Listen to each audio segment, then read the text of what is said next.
हे पार्थ, मैंने यहां तक जीवन मृत्यु की वास्तविकता बताई है कि केवल शरीर ही नश्वर है। आत्मा अनंत और अनश्वर है, जो शरीर के मारे जाने पर भी नहीं मरती है। न जायते मृते वा कदाचिन नायं भूत्वा भविता वा न भूयः अजो नित्यः शाश्वतो अयं पुराणो न हन्यते हन्यमाने शरीरे। जो इस आत्मा को मरने वाला समझता है या जो इसे मारने वाला समझता है, वो दोनों ही अज्ञानी हैं, क्योंकि आत्मा न तो किसी को मारता है और न किसी के द्वारा मारा जा सकता है। इसलिए किसी के मरने या मारने का शोक किए बिना तू अपना कर्तव्य कर। तेरा धर्म युद्ध करना है। तू अपना धर्म समझकर युद्ध कर।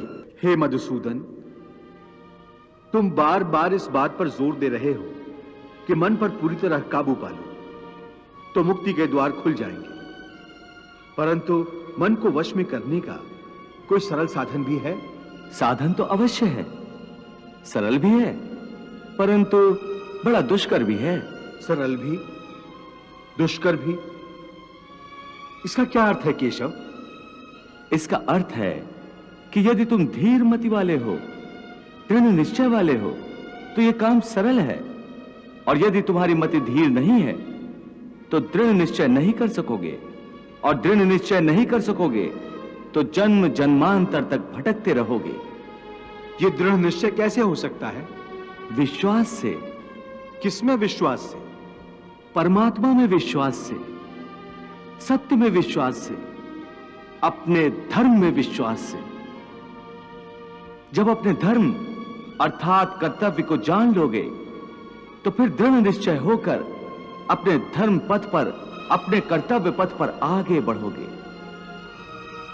फिर तुम सुख दुख, हानि लाभ, जय पराजय को एक जैसा ही समझकर अपने पथ से डगमगाओगे नहीं।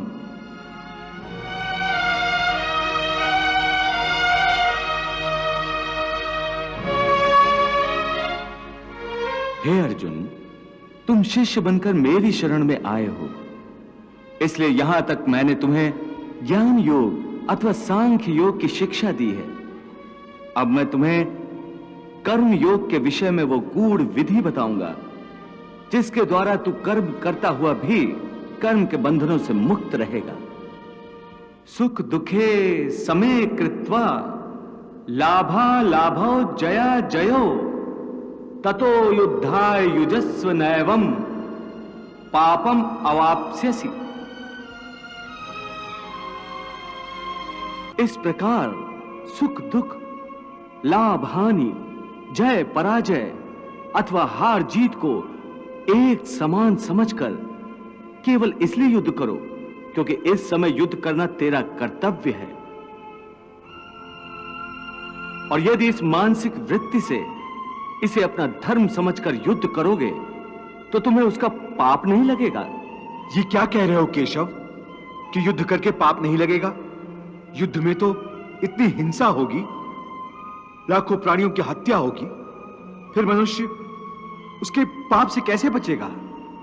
यदि कोई भी कार्य निष्काम कर्म योग की रीत से किया जाए तो ना उसका पाप लगता है और ना उसका पुण्य मिलता है। निष्काम कर्मयोग? हाँ, निष्काम कर्मयोग। ये कौन सा योग है माधव जो मनुष्य को पाप और पुण्य दोनों से मुक्त कर देता है? ये एक गूढ़ विद्या है पार्थ। जो इसके रहस्य को समझ लेता है वो इस संसार में रहते हुए भी, संसार के सारे कर्म करता हुआ भी कर्म फल के बंधन से मुक्त रहता है। ये बड़ी अनोखी बात कर रहे हो केशव। मेरी बुद्धि अभी तक इसको ग्रहण नहीं कर रही। क्योंकि तुम्हारी बुद्धि पर अभी तक आसक्ति का पर्दा पड़ा हुआ है, और जो निष्काम कर्मयोग मैं बता रहा हूं उसकी बुनियाद ही निरासक्ति के आधार पर रखी गई है। हे अर्जुन, इस निरासक्ति योग को समझ लोगे तो तुम्हारे जीवन में पूर्ण शांति आ जाएगी। हे माधव, इस योग की साधना कैसे करते हैं? इस योग के नियम क्या हैं? उसकी साधना के लिए कोई हजारों वर्षों की तपस्या की आवश्यकता नहीं। इसकी साधना तो एक ही क्षण में हो जाती है। एक ही क्षण में? हां, एक ही क्षण में। जिस क्षण में प्राणी अपने मन का रवैया बदल लेता है, वही क्षण। परंतु हे केशव, कोई भी मनुष्य एक ही क्षण में आसक्ति को कैसे छोड़ सकता है? जब वो कर्म करता है तो उसके फल की आसक्ति तो उसे कर्म का हिस्सा होती है, जिसके अंतर्गत फल पाने की इच्छा से ही कर्म करता है। हे अर्जुन, बस यहीं से निष्काम कर्मयोग की साधना शुरू होती है। अर्थात तुमने कहा कि प्राणी फल पाने की इच्छा से ही कर्म करता है, परंतु निष्काम कर्मयोग यह सिखाता है कि फल पाने की इच्छा से नहीं, बल्कि अपना कर्तव्य पूरा करने के लिए, अपने धर्म का पालन करने के लिए कर्म करो। फल पर भरोसा रखकर कर्म मत करो, क्योंकि फल पाना तुम्हारे हाथ में नहीं, तुम्हारे अधिकार में केवल कर्म करना ही है।